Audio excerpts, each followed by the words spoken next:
Notre rôle va être principalement, en tant que vendeur dans ce nouveau système qui a été mis en place, d'informer le client et de lui donner du sens sur comment est-ce que ça fonctionne, comment est-ce que cet indice de réparabilité est pensé et éventuellement, tant que nous y sommes, le guider dans son achat. Nous remarquons en effet un intérêt qui est grandissant de la part des clients pour des questions d'économie, pour des questions aussi d'empreinte écologique. On a une vraie impression, depuis quelques temps maintenant, d'avoir une prise de conscience de la part des consommateurs. Et cet indice-là vient vraiment aider, accompagner le client dans cette démarche de responsabilisation. La réparabilité va certainement devenir en effet un critère d'achat pour les clients. C'est peut-être encore un petit peu tôt pour savoir dans quelle mesure ce sera le cas, mais puisque nous remarquons, comme je le disais, qu'il y a de plus en plus de clients, de consommateurs qui s'intéressent à ce sujet-là, en plus de la simple étiquette énergétique, il ne serait pas étonnant que dans les années ou même les mois à venir, ça devienne un des critères prépondérants. Alors, le groupe Fnac Darty a joué d'abord un rôle dans la conception de l'indice de réparabilité parce que nous avons été précurseurs avec le Labo Fnac où en 2018 nous avons sorti l'indice du Labo Fnac avec des associations, des ONG et l'aide de l'ADEME et du ministère.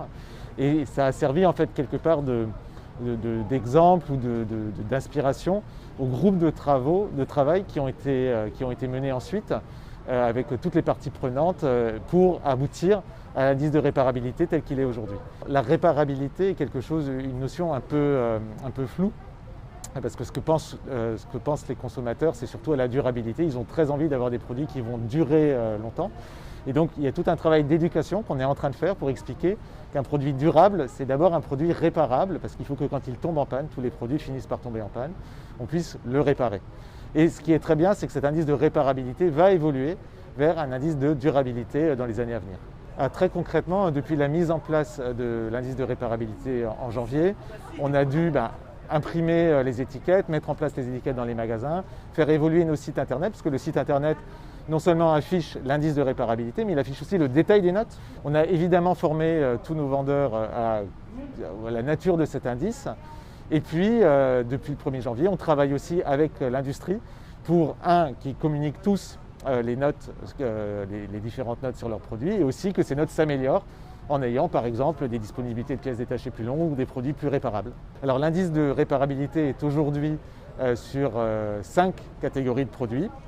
Alors, en 2021, on travaille déjà à l'étendre à d'autres catégories de produits avec un objectif qui est d'abord que tous les produits des catégories concernées disposent d'un indice. Donc on travaille avec les marques et l'industrie pour arriver à ça.